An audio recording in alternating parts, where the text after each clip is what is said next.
mga perlas ng tagumpay na sumasalinan. Success is like you have achieved what you have wanted. You must have an objective. You must have a target.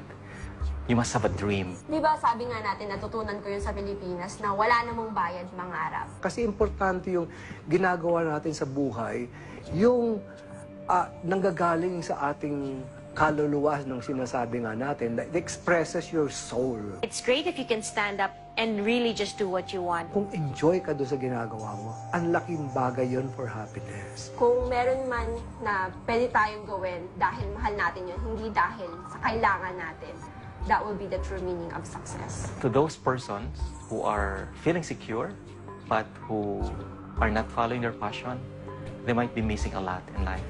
Because they might get them, but when they get them, they realize that it's not what they want after all. Ang bottom line yan, masaya ka ba?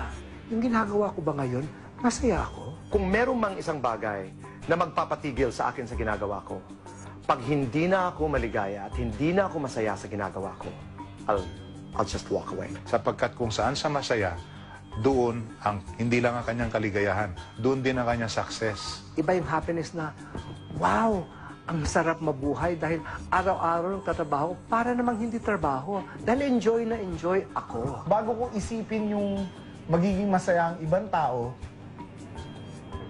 siyempre iisipin ko muna na kailangan masaya ako sa aking ginagawa. No one knows what is best for you except yourself. No? Kailangan hanapin mo yung iyong bliss. Kasi pag yan ang nahanap mo at sinundan mo, maski ka sabihin ng magulang mong hindi kita pag-aaralin, bibigyan ka pa rin ng opportunity. So the choice is really actually yours. Ikaw ang gumagawa ng sarili mong daan patungo doon sa iyong hilig. Pagka ayaw mo, maraming dahilan. Pagka gusto mo, maraming paraan. Yung pong salita na hindi ko kaya, yung po ay siguradong formula sa talo. Sapagkat oras na sinabi ko po na hindi ko kaya, hindi ko pa inumpisahan, talo na po ako. Why do we always limit ourselves? Darling, expand. Always feel that you can because you can. Stop limiting yourself by just saying, dito lang ako magaling. Iyan po ay hindi totoo. Sapagkat kaya po natin lahat ng bagay. Hindi naman talaga imposible yun. Kaya hindi ba ang spelling ng impossible is I am possible? You know, when you believe in yourself and you believe that it can happen, then it can happen. Bakit hindi natin aminin sa sarili natin na it's all in the mind?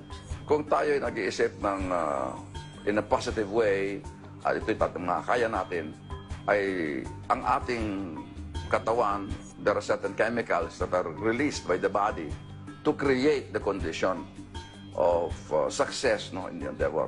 Hindi ka pa tumatanggap ng panalo, naiisip mo na panalo ka na. Napakalaki ng rolyo ng visualization ng ating pag-iisip sa ating success in every aspect of our life.